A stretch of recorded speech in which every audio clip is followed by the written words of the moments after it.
உதயன் செய்தி வலையொலி நேயர்களுக்கு வணக்கம். தற்போது சிறப்பு செய்தி கண்ணோட்டத்துடன் இணைந்திருக்கலாம்.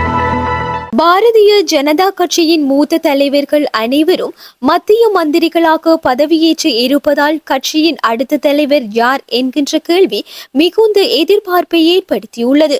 நடைபெற்று முடிந்த நாடாளுமன்ற தேர்தலில் ஜனதா தலைமையிலான தேசிய ஜனநாயக கூட்டணி 293 இடங்களில் வெற்றி பெற்று ஆட்சி அமைத்துள்ளது. பிரதமர் மோடி தொடர்ந்து 3வது முறையாக பதவியேற்று ஹாட்ரிக் சாதனை படைத்துள்ளார். அவரோடு 71 மந்திரிகளும் பதவியேற்று உள்ளனர். பதவியேற்ற மந்திரிகளில் பாரதிய ஜனதா கட்சியின் மூத்த நிர்வாகிகள் பலர் இடம்பெற்றுள்ளனர். ராஜ்நாத் சிங், அமித்ஷா, நிதின் கட்காரி, நிர்மலா சீதாராமன், பியூஷ் கோயல் மட்டுமல்லாது கட்சியின் தேசிய தலைவராக உள்ள ஜே.பி. நட்டாவும் மந்திரியாகியுள்ளார். அது மட்டுமல்ல, கட்சியின் அடுத்த தலைமை முகமாக பார்க்கப்பட்ட மத்திய பிரதேசத்தின் முன்னாள் முதல் மந்திரி சிவராஜ் சிங் சவுகான், பூபேந்திர ஜாதவ், சி.ஆர். பாட்டீல் ஆகிய முன்னணி தலைவர்களும் மந்திரிகளாகிவிட்டனர்.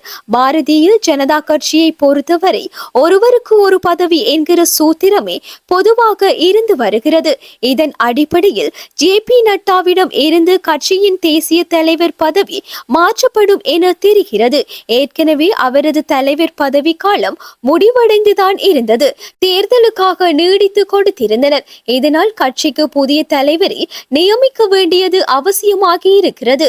புதிதாக யாரை நியமிப்பார்கள் என கேள்வி எழுந்திருக்கிறது. இருக்கிற மூத்தவர்கள் அனைவரும் மந்திரிகளாகி இருப்பதால் தேசிய தலைவர் பதவி யாருக்கு போகும் என்பது மிகுந்த எதிர்பார்ப்பை ஏற்படுத்தியுள்ளது. தற்போதுள்ள நிலையில் முக்கியமான சிலரை கட்சியின் டெல்லி வட்டாரங்கள் குறிப்பிட்டன.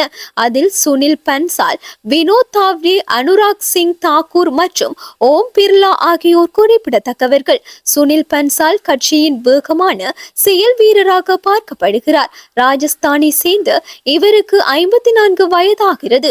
உத்தரப்பிரதேச மாநிலத்தின் அமைப்பு பொதுச் செயலாளராக இருந்த இவரை கடந்த 2 ஆண்டுகளுக்கு முன்பு தேசிய பொதுச் செயலாளர் ஆக்கியமையுடன் மேற்கு வங்காளம், தெலுங்கானா மற்றும் ஒடிசா மாநிலங்களுக்கு பொறுப்பாளராகவும் ஆக்கினர்.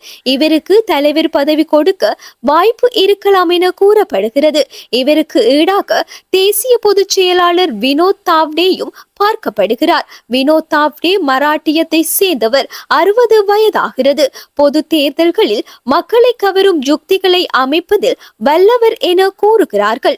அது மட்டுமன்றி இந்த ஆண்டின் இறுதியில் மராட்டியத்தில் சட்டசபை தேர்தல் நடக்க இருக்கிறது. மராட்டியத்தை ஜனதா தீவிரமாக பார்ப்பதால் இவருக்கு தலைவர் பதவி வழங்கப்படலாம் என எதிர்பார்க்கப்படுகிறது. இதற்கு அடுத்தபடியாக அனுராக் சிங் தாக்கூர் பேசப்படுகிறார். இமாச்சல பிரதேச முன்னாள் முதல் மந்திரியின் மகனான இவர் அங்குள்ள ஹமீர்பூர் தொகுதியில் தொடர்ந்து 5 முறை வெற்றி பெற்று எம்பி ஆனவர். ஏற்கனவே மத்திய மந்திரி ஆனவர்.